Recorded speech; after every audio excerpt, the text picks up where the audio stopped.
Halos 2 dekada ng patay ang dating manggagamot na si Nanay Luling mula Talisay City sa Cebu. Pero ang kanyang bangkay, buong buo pa rin at hindi raw naaagnas. Hinala tuloy ng kanyang mga kaanak. Milagro ito at ang matanda, posible raw santo. Alive na alive ang pananampalataya ngayon ng ilang tiga Talisay City sa Cebu. Ang isa nila kasing kababayan na yumao mahigit 2 dekada na ang nakararaan, pinag-uusapang posible raw maging santo.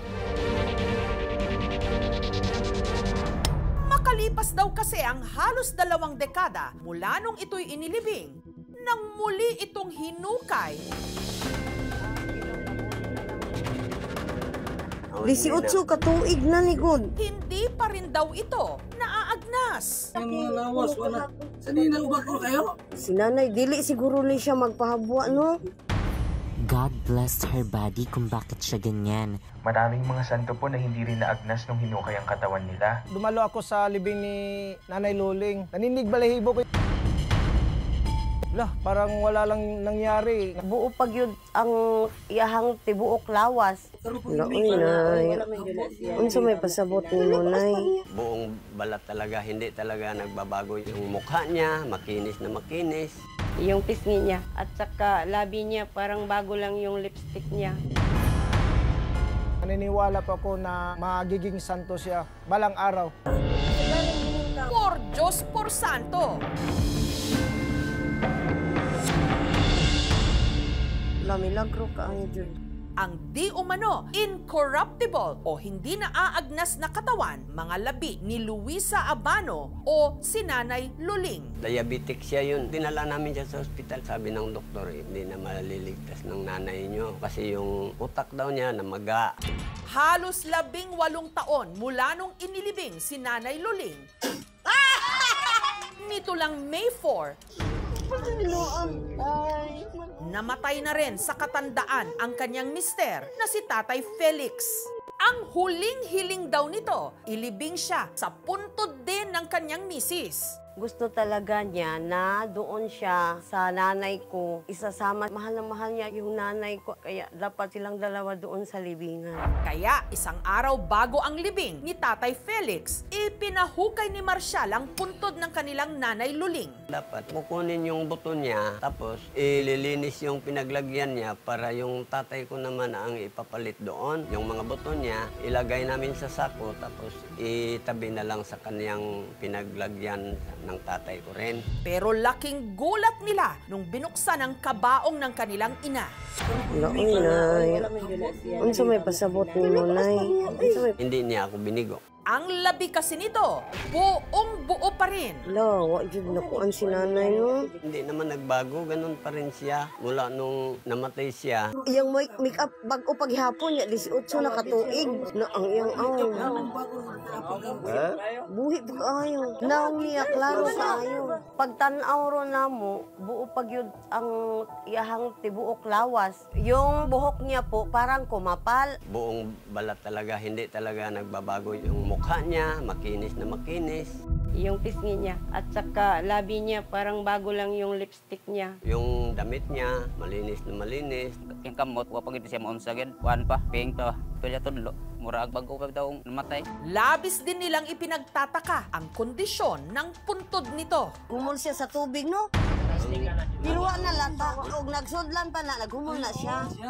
Layo kay ang dagat, ma'am, sa gilubngan ato akong nanay. Init yung ayo tong lugar ang iyang gilubngan. Ug nganong naa siya tubig. Dili siya init kay nangano naa man siya tubig. Imposible no ang iyang lungon ba wasad siya na. Niabot og 3 ka oras nga mahubas siya. Kuha na mo dari kang Nanay Luling lagi nga puntod mo ay naitubig. Sa uban wala man. Anong gahi man na sa? Ay lang sigpog sa dungoy, kay basinyag mas suko noon na sa nanay. Way baho, ma'am. Kay ang mga suporterero nga nag-ukab dito, wa gyud makatimaho. Mauna among natingad-an, ma'am. Uy, pag Ang laki ng tuwa ko kasi sa mahabang panahon na nawala siya sa amin. Nakikita namin siya uli na ganun pa rin siya. Milagro po talaga. Kasi bakit 18 years na hindi talaga siya naaagnas? Hindi na lang namin inalis sa kanyang pinaglagyan, baka magalit pa yan. Tinakpan na lang namin uli at nilagyan ng halo, tapos ginawa ng bagong simento. Ipinatong na lang namin yung tatay namin sa ibabaw niya. Sukad nga nakita na mo si Nanay Luli nga wala na agnas, nagampo jud kong nga tabangan minimo, naalang mi sa may palas, walay mga sakit. Turin na mo siya nga parang santo na talaga siya. Naniniwala pa ako na magiging santo siya balang araw.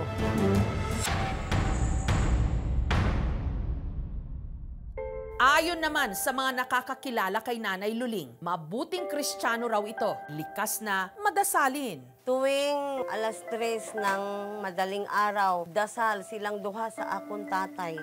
Magpukaway na sila, ma'am, kay mag-rosaryo. Dili gyud na sila mo absent. Kini ang picture frames kabilin sa akong inahan kung ampingan ni og kini usab Santa Cruz kani ang rosaryohan mauni ang iyang kabilin guwang pa ni nako. Wala na tong dangpan ang Ginoo ra jud muda jud to siya manimbata. At tila mapaghimala rin daw ang kanyang mga kamay. Si Nanay Luling, kilala raw na nag-alaga ng mga may sakit sa kanilang lugar. Isang araw sa mga minsang napagaling niya, si Neonita. Tung 2004 na ako'y gibati, appendix o kidney. Sinang Luling, magtanaw-tanaw yun na nako. Magpangutan na og siraman ka, naayo na baka. Kung haplasan ko niya, ng langis, inanay nga ni kuara ko ang lawas. Nga sa kadaghan niyang gitabangan, o swerte ko nga na tabangan niya. Tungod siguro na siyang kabuutan nga, wala siya maagnas. Para sa simbahang Katolika, ang incorruptibility o hindi pagkabulok ng katawan ng isang tao sa ibang mga kaso, hindi ho sa lahat, tanda ng kabanalan. Katunayan, madalas itong naiuugnay sa mga santo. Ilan sa mga itinuring na incorrupt saints, sina Saint Cecilia, Saint Bernadette of Lourdes, at Saint Catherine Labor. Partially incorrupt saints naman o bahagi lang ang hindi naagnas sa kanilang katawan kung ituring sina Saint Padre Pio, Saint Anthony of Padua, at Blessed Carlo Acutis. Marami namang mga incorrupted body. Isa sa mga factors yan. Pinaka-basic yan yung kanyang uri ng pamumuhay. Holiness of life. Tapos yung pagmamahal sa kapwa. Tapos kung yan ay martir, siyempre, dapat ay may milagrong nangyari. Base na rin sa investigasyon na, oo nga nung nagdadasal ako kay ganitong pangalan ay meron talagang milagro na nangyari.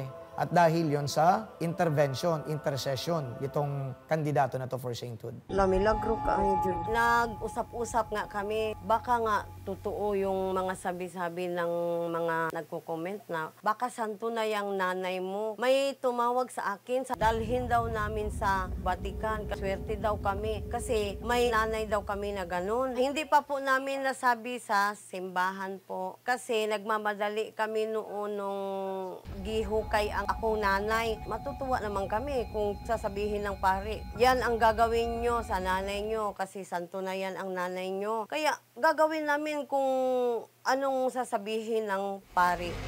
Milagro ka ang Diyos. Para malinawan ng pamilya, isinangguni namin ang kasong ito sa CBCP o ang Catholic Bishops' Conference of the Philippines.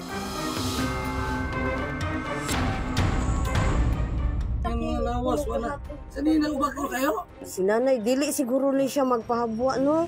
Ang CBCP nagbigay ng pahayag, mahigpit daw ang simbahan sa mga kwalifikasyon para gawing santo ang isang tao. Dahil incorruptible yung katawan ni santo na kagad. No, it doesn't work that way. Maraming mga santo na agnas na, buto na lang, pero santo sila. So yung incorruptibility, that is not. Kinakailangan lang makita na yung kanyang uri ng pamumuhay, banal yan, mapagmahal sa Diyos, pagmahal sa kapwa. Ngayon, kung naging incorrupt man yan, talagang bubusisiin pa ng simbahan yan.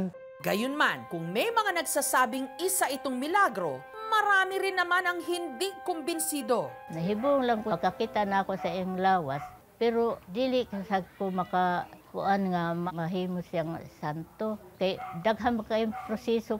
Pero ano nga ba ang posibleng dahilan kung bakit hindi naaagnas ang labi ng tao kahit pa sa loob ng mahabang panahon? Embalming is meant for delaying the decomposition. Kung maganda yung proseso ng aspiration at kung maganda yung proseso ng drainage, then much better yung magiging result ng embalming procedure. May factor din yung timpla ng formalin solution na ginagamit sa pagpe-preserve ng dead body. So, kung matapang yung formalin solution, mag-yield yun ng mas matagal na preservation for the dead body. Lawas, wala. Sanina ubak ko kayo? Sa decomposition, pwede nating tingnan yung internal factors, yung kung hindi ba namatay from an infectious process si nanay. Kung external factors naman, doon papasok yung lupa, kung saan siya nilibing, gaano kalalim, yung relative moisture at saka humidity doon sa paligid. Pero bakit din ba nagkatubig ang puntod ni Nanay Luling? Yung mga tubig sa libingan, that's called the water table aquifer. Yan yung layer ng lupa na water-bearing, may tubig. But if you will notice, meron dong water line makikita mo, which proves na ang tubig nagpa-fluctuate. And it only happens sa water table aquifer. Laoy, Nay. Unsa may pasabot ni mo, Nay? Pipiliin po muna namin siguro na doon lang sila munang dalawa, hindi lang muna hukayin yung nanay namin. Parang sabay lang silang namatay ang nanay ko at tatay ko. Siguro mauna ang iyahang gusto nga makita siya ni tatay nga hindi pa siya buto. Laoy, Nay. Unsa may pasabot ni mo, Nay? Maraming tanong tungkol sa labi ni Nanay Luling. Pero ang pinakamahalaga para sa kanyang pamilya, buong-buo pa ang kanyang labi nung sila'y nagkasamang muli ng kanyang mister. Tay, natuba na jud imong pangandoy nga magkuyog duha. Kapahuway na katay. Di na kami ngaon sa among nanay na nagakuyog na mong duha.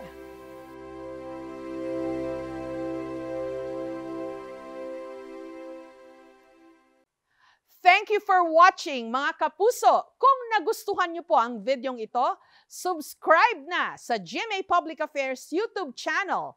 And don't forget to hit the bell button for our latest updates.